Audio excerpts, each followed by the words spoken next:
السلام علیکم بہن، کہاں سے کال فرمایا آپ نے؟ وعلیکم السلام، میں فاطمہ رضوی فرام پاکستان کراچی۔ جی السلام علیکم سسٹر، خیریت سے ہیں انشاءاللہ؟ آپ ٹھیک ہیں؟ الحمدللہ، آپ کیسے ہیں؟ اللہ تعالیٰ کا احسان ہے۔ جی، میں آپ سے کچھ سوالات لے کر آئی ہوں۔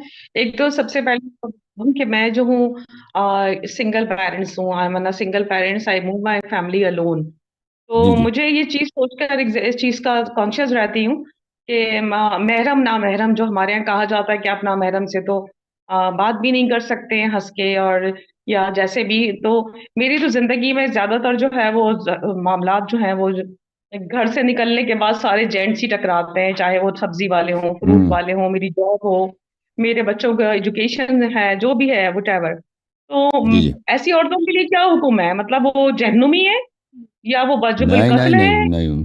اس کی دیکھیں درجات کیا ہیں؟ خاتون، دیکھیں جو قرآن میں، جو سنت میں، جو حدیث میں خواتین کے لیے یہ ہے ان کے پردے کا، ہوں کہ وہ نامحرم وہ ہیں جن کے ساتھ وہ شادی کر سکتی ہے۔ یعنی چچا کے ساتھ آپ شادی نہیں کر سکتے، وہ محرم ہے۔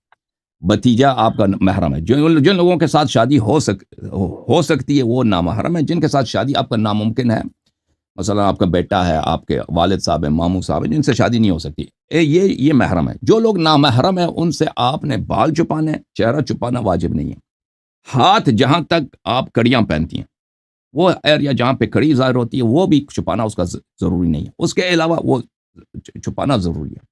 اچھا، یہ چیزیں چھپانا ضروری ہے۔ اب چہرے پہ میک اپ بھی ہو، یہ قرآن کی آیت ہے، احادیث یہی کہہ رہے ہیں کہ چہرے کا میک اپ عورت کے لیے چھپانا ضروری نہیں ہے نامحرم سے۔ اس کے علاوہ کپڑے اگر خوبصورت کوئی عورت پہنا چاہے، جب کپڑے میں جتنا بھی وہ خوبصورت کپڑا، مثلا رنگیلا کپڑا، اس میں کوئی حرج نہیں، بشرطے وہ کہ ایسا کپڑا نہ پہنے جو عرف میں وہ بے حیائی کہلاتا ہو۔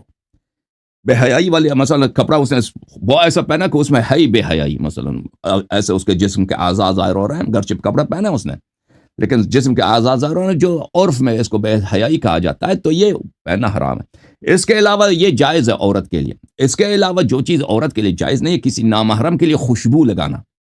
نامحرم کے لیے آپ خوشبو نہیں لگا سکتے۔ اب یہ باتیں پردے کی ہوگی۔ اب جہاں تک بات کرنے کا تعلق ہے، آپ کسی بھی شخص سے بات کر سکتی ہیں، چاہے وہ ہندو ہے، مسلمان ہے۔ آپ اگر کوئی شخص باہر جاتی ہے، سودا لینے جاتی ہے، یا کوئی اسکول میں کام کرتی ہے، یا جہاں جاب کرتی ہے، وہاں پہ بات کرنا پڑتا ہے۔ یہ حرام نہیں ہے کسی سے لیکن بہرحال دیکھیں، مرد کے لیے بھی حیا واجب ہے۔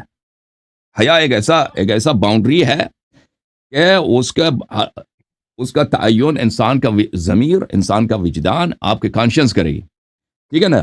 مرد کو بھی بحیا رہنا ہے، عورت کو بھی بحیا رہنا ہے۔ جہاں بھی انسان کام کرتا ہے یا کرتی ہے، یا وہ پارک چلی جاتی ہے، یا سبزی لینے جاتی ہے، یا گوشت لینے جاتی ہے، یا بس میں سفر کر رہی ہوتی ہے، تو بہرحال ہر حالت میں یہ پردے کے ساتھ ساتھ اس ہر شخص کے گفتگو میں، ہر شخص کے تخاطب میں، چاہے وہ مرد ہے چاہے عورت ہے، اس میں حیا کا اس نے لحاظ رکھنا ہوتا ہے۔ تو یہ چیزیں واجب ضروری ہیں، ٹھیک ہے نا۔ ہاں میری بہن، میرا دوسرا سوال آپ سے یہ ہے کہ حضرت امام حسین علیہ السلام اور ہمارے مولا مشکل شاہد ہو جہاں حضرت علیہ السلام کیونکہ شہید ہیں، تو شہید کو ظاہر سی بات ہے جو شہید ہیں وہ دنیا میں موجود نہیں ہے، لیکن قرآن کی آیتوں کے حساب سے وہ زندہ ہیں اور وہ رزق پا رہے ہیں۔ لیکن تو کیا ان سے دعائیں مانگنا اور ان کے جو ہے واسطے وسیلے سے دعا مانگنا یہ جائز ہے، یا اللہ کے ساتھ شرک اس کو کانسیپٹ کیا جائے گا کہ تو تو نہیں آتا یہ سب کچھ؟ جی آپ کی خدمت میں عرض کروں کہ دیکھیں میری بہن، یہاں پہ ایک بات یہ ہے کہ واسطے دینا تو کوئی اس کو منع نہیں کرتا نا۔ واسطہ، ان کے واسطے سے آپ اللہ سے طلب کریں، یہ تو وہابی بھی اس کو منع نہیں کرتا ہے۔ لیکن خود اہل بیت علیہ السلام سے طلب کرنا، یہ کسی نہ شیعہ کے پاس کوئی حدیث ہے، نہ قرآن میں کوئی آیت ہے کہ یہ حرام ہے یا شرک ہے۔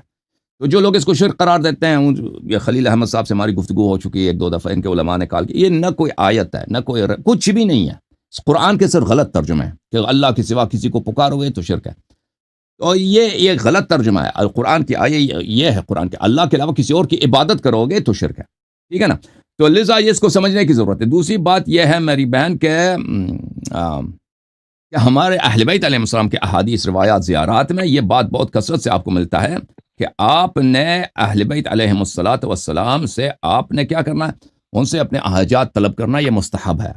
حاجات چاہے وہ دنیا سے چلے گئے ہوں، ان سے اپنی حاجت طلب کرنا یہ اچھی بات ہے کہ یہ اہل بیت علیہ السلام کے متعدد روایات میں، زیارات کے آداب میں یہ مذکور ہے. بہرحال تھینک یو میرے سسٹر.